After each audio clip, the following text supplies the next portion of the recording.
ba dossier ya Vital Kamerhe oyo azalaki coordinateur principal ya marché ya saute moto ya 100 jours ba oyo basalaki na bango baliaki bambongo wana basi ba témoigner dossier za na maboko ya ba juge oyo bakokata makambo ya oyo tobengi procès ya siècle ekosalema ye pona ye arrogance oiseau sala wana parce que nanu lokola azano na grade ya parce qu'il y a quelqu'un qui est grand qui est derrière lui. Non, il y a personne qui est grand, personne au-dessus de la justice.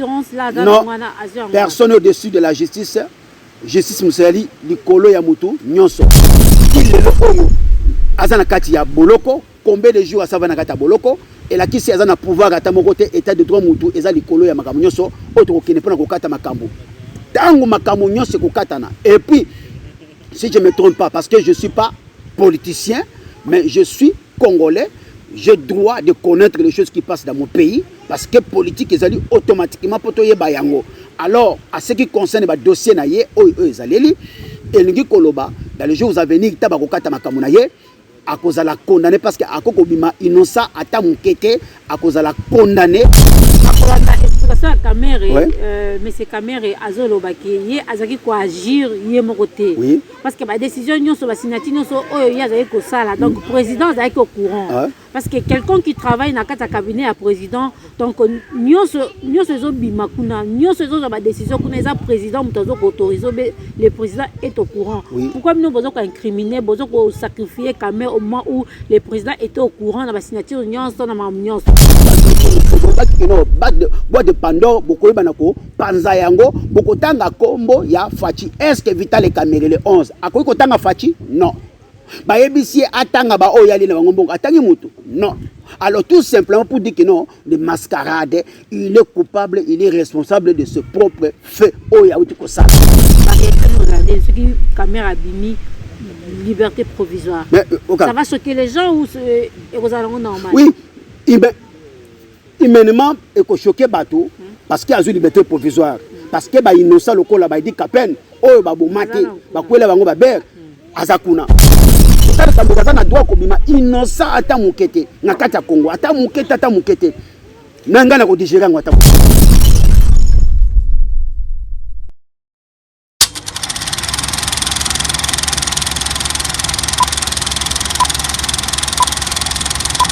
Bonjour tout le monde, j'espère que vous allez bien partout dans le monde entier, vous qui nous suivez, merci beaucoup d'être là pour nous.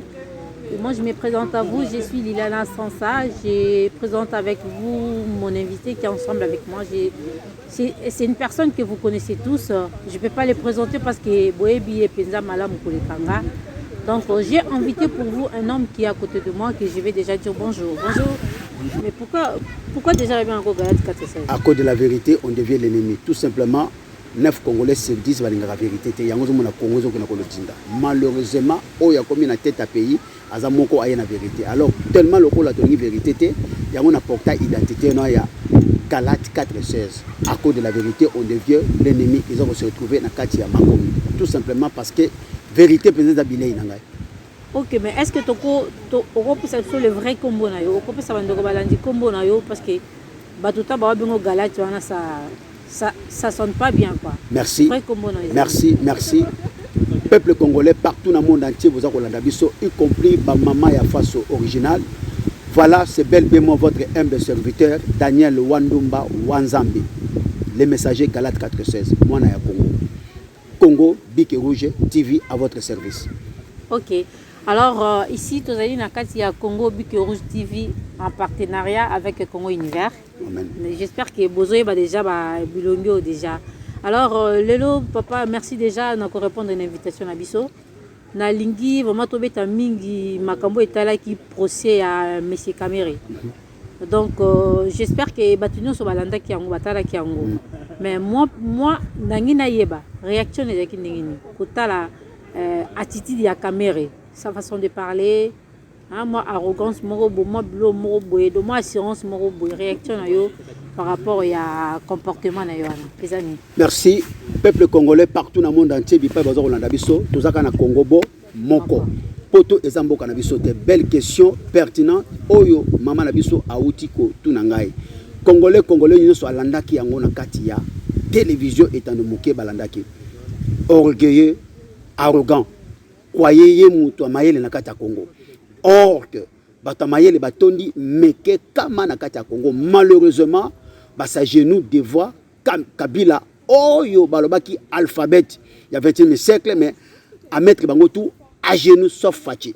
Alors Kamera Leki assurance à Libela ndenge ayebi na kuwanga na Jamel awangani bato nyonso amibengi azali na ye superviseur alongwe coordinateur les choses étonnantes banda ba moi ebele tina mbola mobimba to yebaki c'est lui coordinateur principal mais awangani yango il ment comme il respire bana malongi ya Kamere balobi le côté bana molimo ya Kamere balobi le côté ba Jimmy Bofasa ba Tchatumba ba Choramboma balobi le côté alors du coup baza ebele alors tout simplement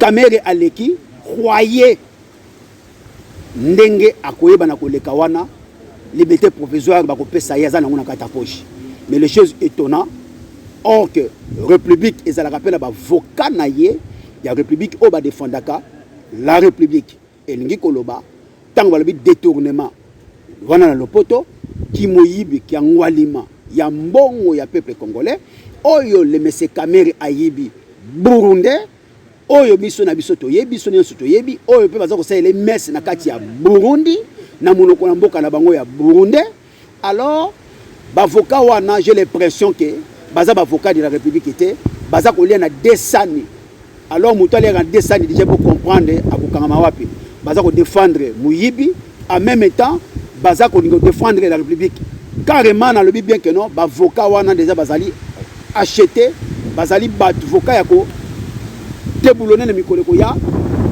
parce que tribunal efungwami kosambisama efungwami ce n'est que le début. Attendez, la ligne n'a complété parce que tout à l'heure on a moni au Zoloba parce que moi je comprends pas bon mes compensations éclaircissement monsieur Kamere azali tilelo et puis il y a tout non question avant comme na on na tout na tout moni Kamere azo samba mais azaka na fonction na ye ya directeur ya nani directeur ya cabinet ya président mais normalement fallait ba longola na fonction na donc azo samba toujours pourquoi président azo ko retirer fonction ya Kamere et azo tika na fonction na en tout cas Kamere ayibi mbongo et puis Kamere aza na prison pourquoi azo ko retirer était apparemment ils marchent ensemble azo ko sabiso ya quoi na ko répondre boye à se présenter en tant qu'un prisonnier na katia tribunal au mukolo qui ko samba na teni à prison oui azali na présomption d'innocence pour l'instant alors ba dossier oyo eza na maboko ya ba juge yango ne muti ko kata makambo pour azala coupable et puis ba associé na ba Jamel.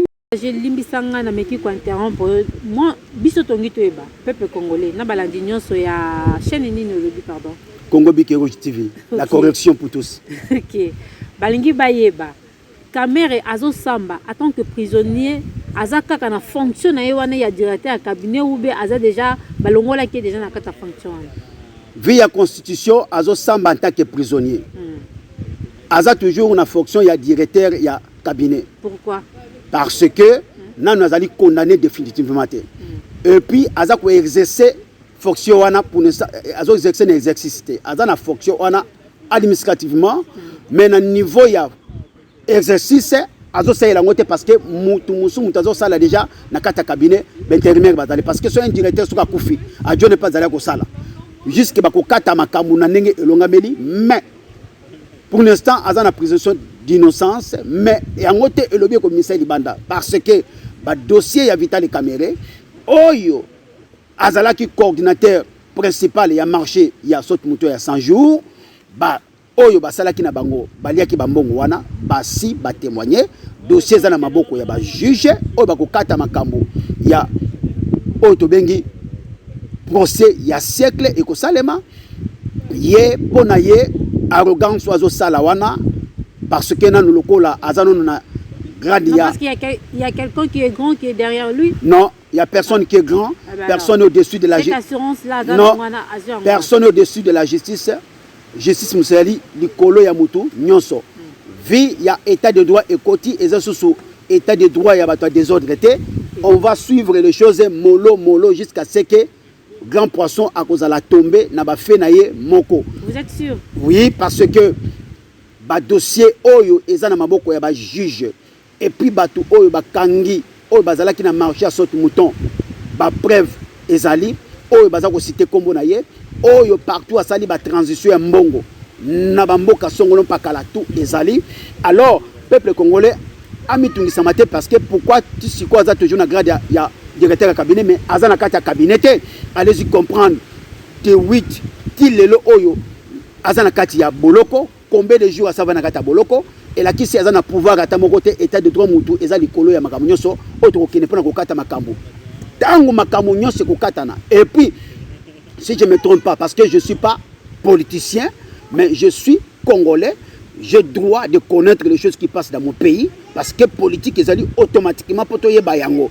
Alors à ce qui concerne ba dossier na ye oyo ezaleli elingi koloba dans les jours à venir tabako kata makambo na ye à cause de la condamner parce que akoko bima innocent ata mukete à cause de la condamner. Et puis à part condamnation na ko pesa ye eza la liberté provisoire azako senga mutu oyo azako senga liberté provisoire et la kisi akovana na ndako na ye azoko ko pointer na commissariat ya commune na ye akozaka ngo filete bazoko na mbongo. Et puis quelle somme ya mbongo dans les 250 millions ou 300 millions. Alors mbongo akopesa azola ngo api si n'a pas volé, si n'a pas détourné. Alors tout simplement pour nous peuple congolais azako bundela liberté provisoire au basi baboelie mbala ebele. Mais ce qui l'état ba juge tribunal et accordé liberté provisoire eza contrepartie ya misolo oyo ezali ya l'état ya peuple congolais. Et puis liberté provisoire ce qui va pesier quasi judiciaire na ezali pourri 2020 on parlera pas enterré na classe politique à cause des exercices métier ya politique était bosali wana pona ko kwanianture ke na élection ekoya ameka ko postuler te ezali na ba vidéo za koleka de toute façon ezali ba vidéo za koleka et yebani le génie a kolakisa binongo au pas caméra zone ba que non état de droit toye pona ko yebana ko combattre anti-valeurs caméra za koloba yemoko que nous allons combattre tous les anti-valeurs et c'est pour la restauration de ces pays. Prisons seront remplies. Et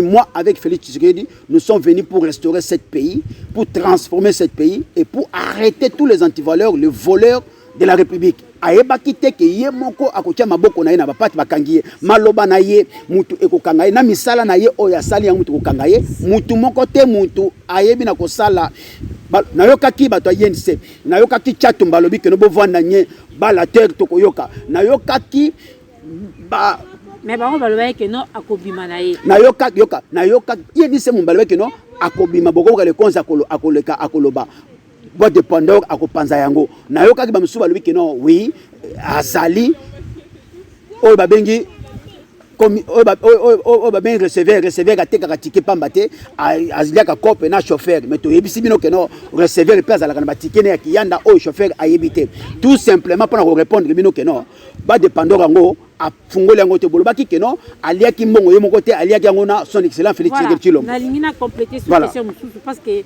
na kolanda explication ya Kamere mais c'est Kamere azolobaki ye azaki ko agir ye moko te parce que ba décision nyonso ba signature nyonso oyo ye azaki ko sala donc président azaki au courant parce que quelqu'un qui travaille na kata cabinet à président donc nyonso zo bima kuna nyonso zo ba décision kuna eza président mutozo ko autoriser le président est au courant. Pourquoi nous bozo ko incriminer bozo ko sacrifier Kamere au moment où le président était au courant na ba signature nyonso na mam nyonso pourquoi ye alingi a blanchi maboko na ye azui mabeno totel kola monsieur Kamere mais na lobi bien que non il était au courant ya makamno sona oui ou non ba lobi bien que non le président il était au courant par rapport à plan il y a 100 jours mais on va répondre azalaki au courant il y a situation ezali il y a projet il y a 100 jours et ngi koloba soki misolo balabaki 100 € mutu ekobima pona misala 100 jours soki 100 € ebimi alors misala eke ko salema ya 100 euros te caméra bimi mbongo ebimi signature à président OK pour ça la misala ya 100 jours pour le nombre pe ya bambula na nombre ba mois misala ko salema mais tant les caméras akei na mbongo alimeto 100 euros akenango akiko pesa monsieur Jamel o la pesa ye 100 euros pour na 3 mois ya misala et si la sorte mouton o ezali et sengwa na Congo caméra akiko pesa de 50 euros un tas 50 euros est-ce que musala ko sala na 3 mois non tant sikoyo ba mikanda eye caméra zake ba double G ba mikanda eye que 100 euros bazui sorte mouton ko sala na 3 mois. Alors, tu commis à 2 mois et demi, à Bossani que bah suivi à Moussala et à Sot Mouton, Bazalaki, oh, il va qu'on lande là. Tant que tu commis le jour où j'ai pour mi coller comme il y a kotanga pote, bah que nous inauguré Sot Mouton. Alors, bah mon akeno Sot Mouton est silité. Et puis caméra, à Tchaki, tapis rouge, soi-disant. Président de la République a Simba touche pour akeno inaugurer yango. Nzoka est silaté. Alors tout simplement. Tant que vous découvrez mais mbongo ebima ki nyonso 3 mois ngo esili exemple soto muto esalemité il y a un problème tant ba landeli siko ba to sala musala bité biso tozu 100 euros te tozu 50 euros moi pas to 6 na 3 mois exacté ambo ezabo OK tant bazui ba tona umukamate nde ba vérité se ebimi siko munani ale mbongo nani ale mbongo te mbongo ebimi po sala musala yo sali musala nyonso tuté alors yo moko mutu nde ozwi mbongo et puis tango kupesi mbongo wana et pas ba libanais wana et pas ba américain wana et pas ba belge wana azalaki filmer azalaki enregistrer ba nyonso tout ezalaki ya kotalisa ke non musala na ye mutu ekangi ça rien à voir avec Fati, c'est l'état de droit qui va faire son boulot au Congo. OK, merci. Nalingi na poser une question pour la bazolanda biso. Donc olingi oyebisa biso awake.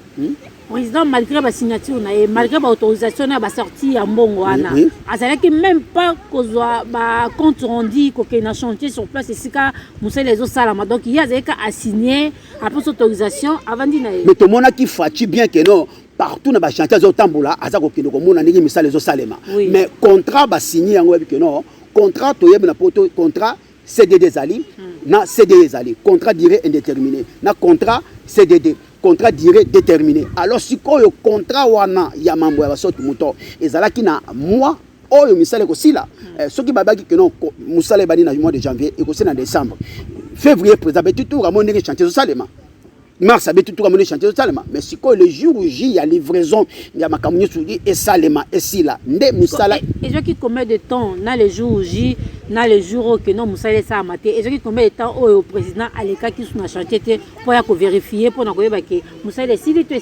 mais na lobi bien image ezali caméra leki a lobi que non 75% ya musala sot mouton est bel bien terminé d'ici fin de l'année décembre awa et là on se rozala te to ko inaugurer yango aleki na top Congo azali koloba caméra za koloba alors nani atisaki tapi nani azaki directeur ya cabinet nani azalaki coordinateur principal c'est caméra alors pour akoma na niveau ya autoriser batia tapis rouge pour président aya inaugurer yango elinga simsa président touche heureusement ba combattant de ba signaler balobi non et là comme ko sili ezate okoya ko simba touche mais alors y aleka na chantier munene bongo oya zaye koleka tout le temps fallait avant que y aleka fallait niti makambo eza dans 2 jours fallait y aleka avant aya ko vérifier quand même aya ba que non na koya ko inaugurer mais pour que je sois sûr il faut que je repasse pour bien voir si le boulot a été bien fait. Mais bien sûr à complicité na batu ya OVD tant ba manza ba zipi yango basali mamunyo tout ça na aleka ki atindaki batu atindi batu po ba kende ko batindi batu parce que sangone pendant déjà que non oui a ko inaugurer yango mais avant aleka batu bakei batali kino eloko moko salimité alinga sa présent touche mbala moko pe présent akete il a été bel bien informé par le comportement ya Vitali Kamere les caméléons burundais alors tout simplement eza na batu bazako bakui oui nyosa zo sala oh nyoso recevoir zo sala chauffeur ayebi yango to yebi sibino kelo eza na recevoir ensemble oui mais pourquoi vous ne dites pas la vérité pourquoi mino bolingi bozo bomba vérité oh ils ont mon ils sont ensemble quand même. Yé azali directeur, yé azali président avant bongo ebima. Donc le président doit décider. Avant signature les cas, le président doit décider. Pourquoi vous voulez pas dire la vérité que le président est impliqué dans non, le président est impliqué dans le détournement. Bato INC, Tchatumba, Chorambomba, Jimmy Bofasa, ba fils spirituel, Boza est belé, ba Robert Biongo, Bozali est belé, Bato INC, Boloba Kikeno, bois de Pandore, Boko Banako, Panzayango, Boko Tanga Kombo, Ya Fachi. Est-ce que Vital et Kamere le 11 a quoi Tanga Fachi? Non. Ba ebisi atanga ba oyali na ngombo atangi mutu? Non. Alors tout simplement pour dire que non, le mascarade, il est coupable, il est responsable de ce propre fait. Oh ya uti ko sala. So qui faut achaza na kati. Yango to yebisi bino. Mais attendez. Akoy ko tanga président parce que président nenga za bongo par rapport à fonction oh ya azo ko assumer wana bakoki ko juger non sikote. Akotanga. Un instant, président Lekike, aleki na top Congo lobi que non, même to liaka na yo, même to melaka na yo, même to tanga na yo, même to sakana songolo pakala. Et ko bana exemple ko bana ngai même ngai na zokoloba awa na top Congo alobi même ngai awa soki bakuti ngai sale ba déboulonner ngai vrai ou faux vrai et nous koloba soki présente la carte makamba caméra zo zelani pour apprendre boîte de Pandore na et la kisi taisez-vous il est enterré par ses propres faits et puis na ko pesa information on a ko babo Vitali Kamere azu interdiction attendez après autant comme président na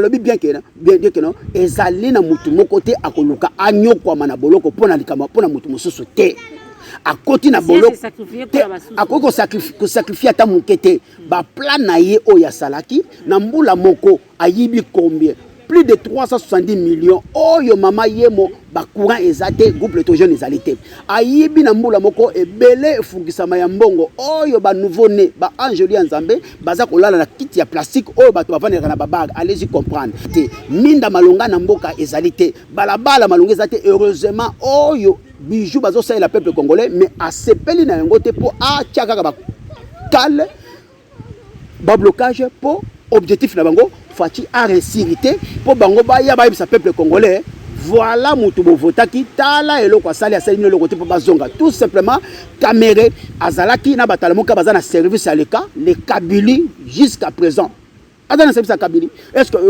pour te dire que non est-ce que moni bato ya lamuka depuis bakangi Kamere moni ba kosola attendez voilà bon ce qui n'a lundi dans notre lobby ceux qui te comprennent bien nana kangisi Kamere c'est le président de la République Non, pas du tout. État de droit, c'est pour restaurer la justice au Congo. État de droit, personne au-dessus de la justice. Tout le monde en dessous. Alors, du coup, prison sera remplie par les voleurs. Innocents dehors.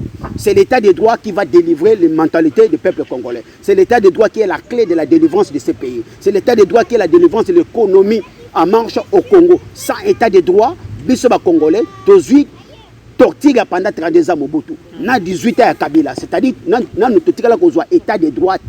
Balobaki ezali théâtre. Balobaki ezali ba distraction. Balobaki ezali ba arrangement. Jusqu'à présent, théâtre arrangement. Bazali ko rêver parce que bazwa état de droit pendant 32 ans.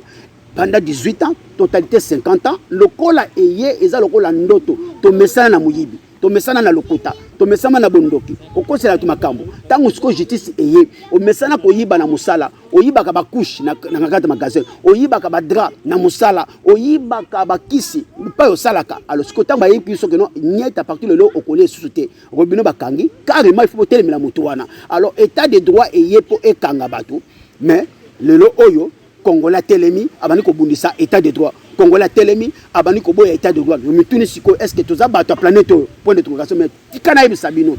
Oh bazo ka c'est tellement seki. Si tu as battu planète parce que mensonge pesa moins mingi na mambwana. Mais tu comprendre donc c'est flou. Mais comment la signature et ça le président n'est pas au courant, le président il a signé, il n'a pas signé. Non. Il savait pas, il n'était pas. Non.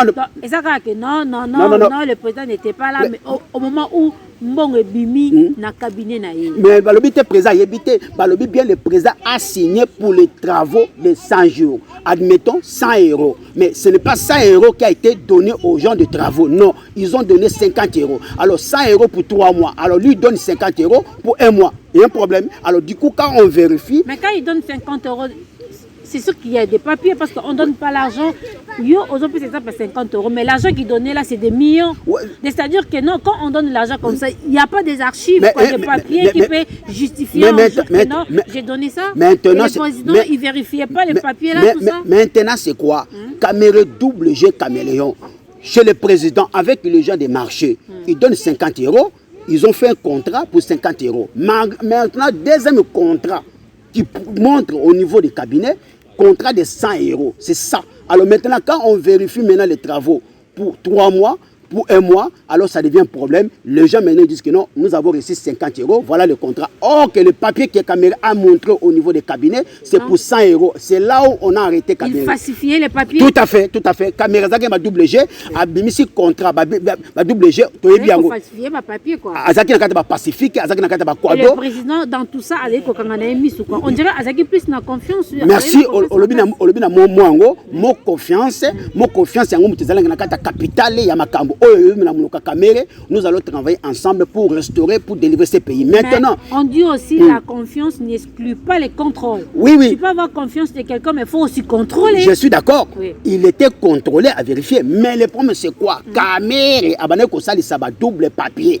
Double papier. Papier à présidence et Ebani, 100 €. Contrat nango ezongi na présidence eza ya 100 €. OK. Nzoka na marché akiko sona batu bakotonga so tumuto apesi bango 50 € na ba papier 50 €. Sikoyo président yebi que non musala so tumuto ko sela na 3 mois. 3 mois sikoyo koki 2 mois et demi sikoyo faut que nous vérifier musala ezo sila te. Tango ba tia tona pression batu ba 100 mais de toute façon et ko sila sikote parce que tozwa ki kaka 50 €. 50 € comment mboki maki 100 €. OK ba papier za na 100 € ya kata cabinet. Alors du coup ta ba landeli bato ba kangi bango nde ba bimisi ba bité biso tozwa ta ba papier ngo 50 €.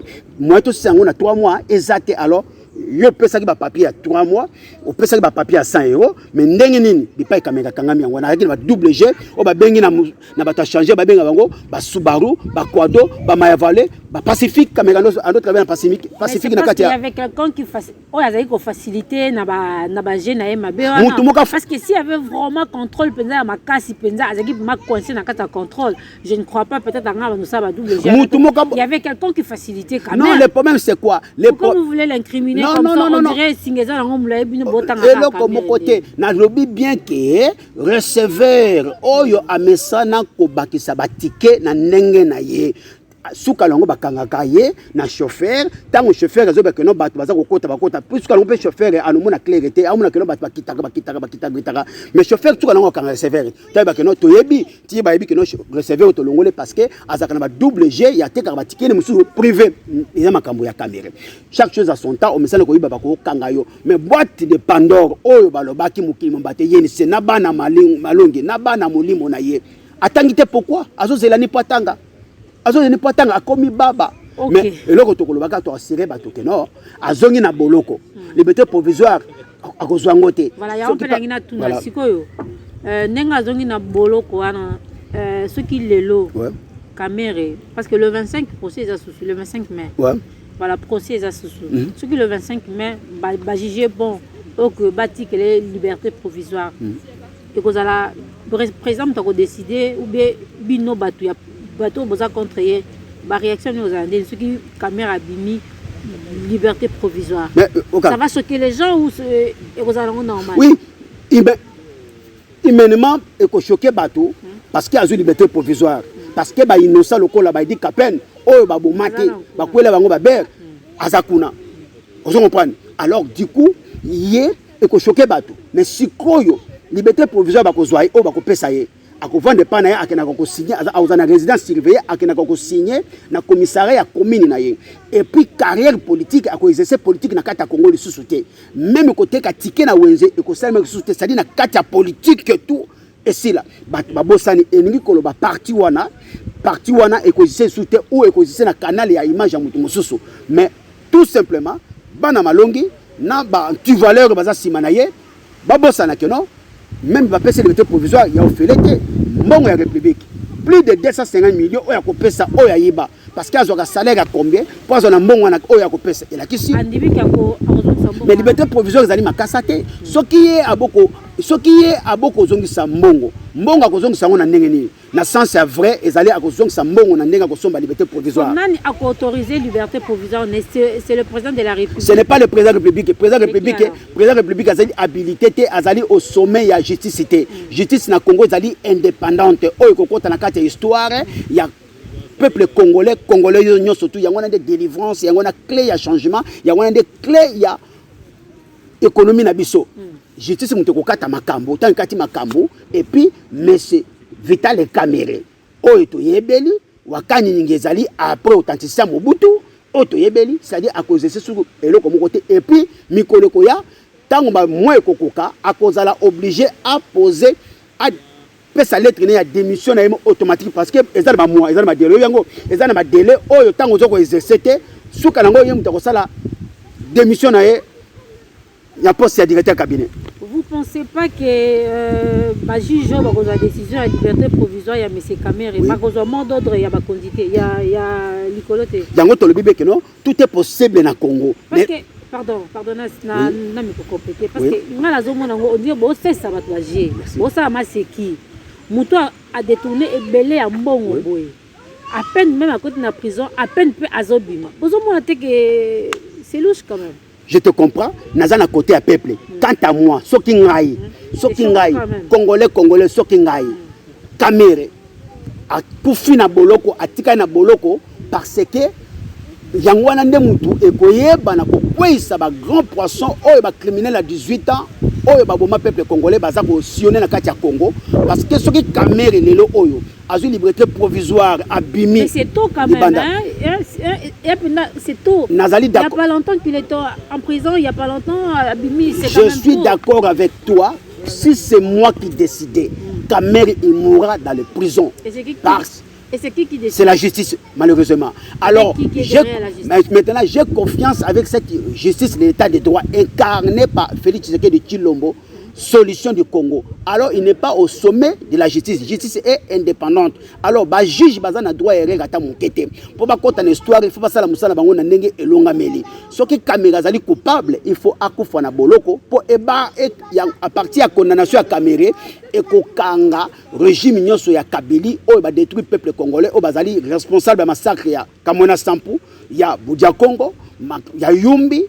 Oyo ya ba force commune o baza ko na Congo oyo baboma Thérèse Kapangala baboma Rose Chimanga baboma Fulve Shebeya. Alors Kamerhe muto azali délivrance ya justice ya Congo soki Kamerhe abimi innocent état de droit ezana bombo te na kata Congo. Mais bisonayo hein bisonayo sans blague toyebi na biso ke Kamerhe ako bimanaye pe mambane ko lekana ko. C'est ça qui choque maintenant le peuple congolais. Il y a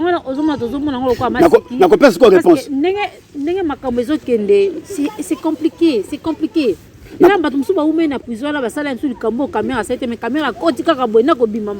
sa réponse, maman. La maladie, le corona est là-bas. Non. Toujours des prétextes pour. Attendez.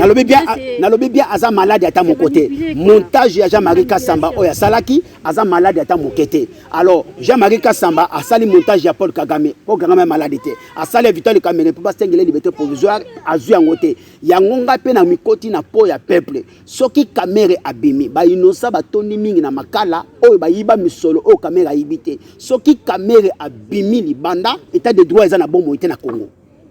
Et que ça, il comme côté na Congo. Il a qu'ici Kamerhe soka bimi a pesi chance na ba criminel à 18 ans au bazana kata Congo pour ba vivre pe bango pe ba non ba ko kanga biso 10 mois ba ko kanga biso ou 1 mois 2 mois to bimi na biso pe. Alors ceux qui Vital Kamerhe azali condamné et la qu'ici ba batikali ba ozala condamné. Voilà on gana ko ba pona état de droit. Mais j'ai confiance avec cet état de droit. Ce qui état de droit est kangi parce que état de droit premier justice nango ezali ya procès.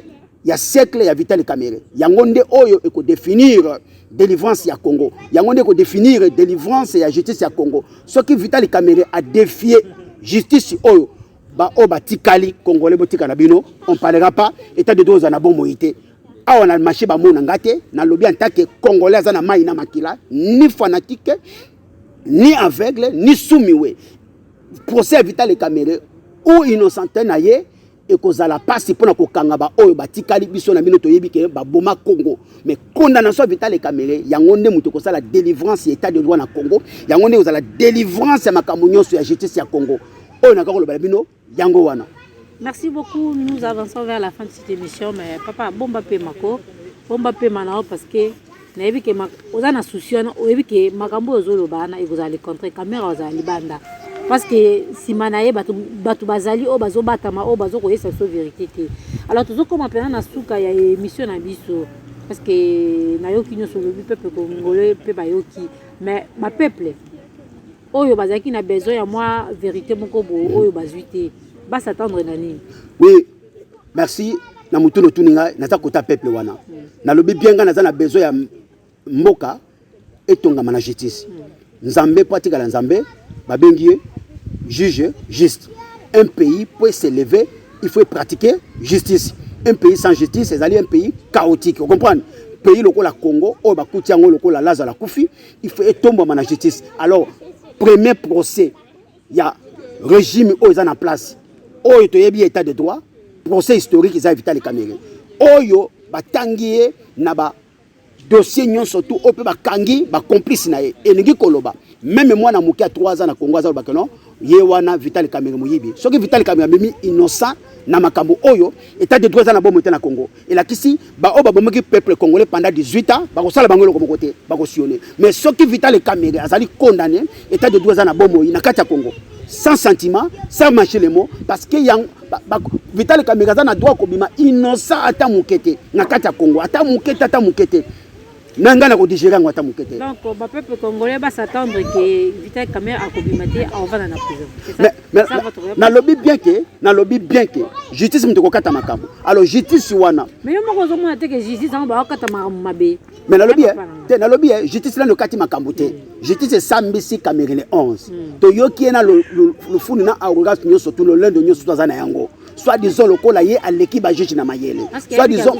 disons il y a l'équipe avocat et république na mayele to yebi ba avocat république o bazali nationalité bazali to yebi ba avocat république corrompu bazali mais na moment oyo ezali défi ya développement du peuple congolais il y a restauration ya Congo et ningi kolba na moment oyo à part les 11 à Sambaki ba avocat fidèle ya république bazali o baza ko landela pe ba juge baza ko landela ba bakeno makambo yo est-ce que kanyaki ko zala ou pas o ba ko biseli beto pas ba ko telema na peuple congolais pas ko telema yango to lobi bien que procès oyo nde yango ezali procès ya défi ya tokoyeba état de droit et koti na bomoi ou koti na bomoi te mukolo jour final ya condamnation ya au liberté ya Vital Kamerhe ndebo comme na réaction à peuple congolais partout dans le monde pas ali surtout na Kinshasa c'est-à-dire ba juge bazana droit ya regretter ba juge bazana droit ya sentiment ba juge bazana droit ya ba somba bangote sinon te kozala au pesi mbombo aboyi pour tous les commentaires le kotikala merci. OK, merci vraiment c'est la fin de cette émission on a le diva gaboye pour moni réaction ya monsieur Galad donc comment souvent je dis ma réaction à Moutou, ils ont engagé Kakayemo. Comment je fais que poser mes questions, il y a après la réponse et puis après ça va prendre le vinaille. Moi, il y a vraiment ceux qui étaient de droit Ezali, ceux qui venaient à justice Ezali, tu dis vraiment bon rendre justice dans le Cambouya, mais c'est quand même. Tu dis bon peu ça ça éclaircissement, la vérité, mon combo est à cacher, autres comprendre parce que na kota lango c'est flou, tous comprendre alors ba juge na biso ya mboka bon rendre justice dans le Cambouya. Bon rendre justice dans le Cambouya parce que c'est compliqué. Voilà, c'est vraiment la fin de cette émission. Merci de l'avoir suivi. Monsieur Galad, Tozo Kabouana, yo na habité moi le loba ya Bokabouani et pas ya bandeko bazola na biso. Ezani. Le loba on a quoi bisa ba obala na biso na kata chaîne Congo Bike Rouge TV la corruption pour tous. Abonnez-vous massivement, partagez ma émission. Bino batozo sa la chaîne Oyo ezala na bomoy. Je compte sur vous. Union fait la force.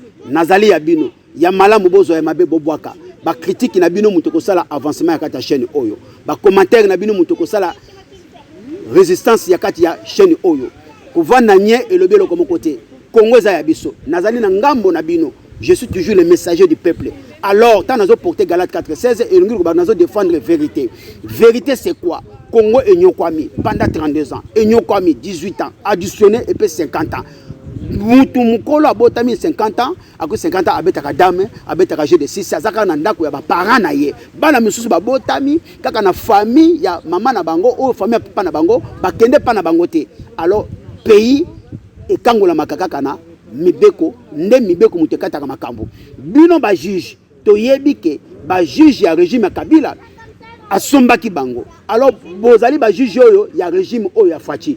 Est-ce que beaucoup de l'histoire était tolobi na bino boye peuple congolais za kotaela bino bokata makambo na ndenge elonga meli bolobi état de droit la kisi muyibi na boloko innocent libanda otokoloba yango wana potondima ke état de droit koti na bomoyi kamere batangi ye partout papangi partout to moni yango na télévision partout na nkopli biso bababa na baveugle bamoni toza kozela la justice ekata makambo poto yeba état de droit est en marche au Congo. Tous en cas confiance, il y a justice wana bobi boza watasika.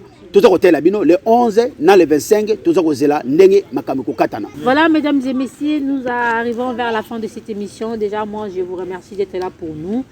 Voilà Galate, c'est vraiment la fin de cette émission. Moi Lilobaya Bokabone, moi Bambo pas ya bato bazo reconnaître na moment. Merci, un grand merci na bao balanda kabiso na Congo Big Rouge TV. La correction pour tous à votre service, le messager Galate 416. Na pesimbo te na staff mobimba ya ba mama Afaso original ya Paris. Association Fachi Solution original. Bambote bipa bozali boumela. Sans oublier Béatrice Bongeli, la colombe de Luxembourg. To bo sanité na kati na Suède de l'impératrice suédoise oyo moko babengi na soft solution ya Congo. Alors, Bambote Mingi, na Oyo Boyebi, Christine Moulanga Congolo, la base solide. Bambote na Mama Kitalatala, apona la bonne part, Mokilo Roboto la été. Na Simabino Boyebi, Moutalamba Kabilo Koyo, les génies, yaba génie, ceux qui moutaleki bino bon di maleki bino. Alors, Tokolo Belamino Ngwana, Tokomina Bino Mbalaya, Sima. Merci.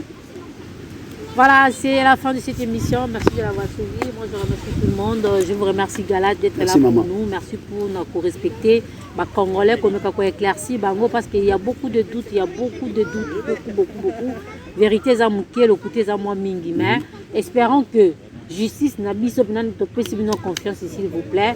Beaucoup de gens ont dit pardon. Ah oui. Donc, ça a eu plaisir que beaucoup de gens. En tout cas, merci, c'est la fin. Si tout va bien, on se retrouve à la semaine prochaine. Moi, je dis merci. Ma famille sont ça. Donc, on va nous reconnaître de loin, de près. Héros dans l'ombre, on a biso. On a biso na caméraman, on a biso image qui toque impeccable. Vraiment, merci beaucoup. À la prochaine. Au revoir.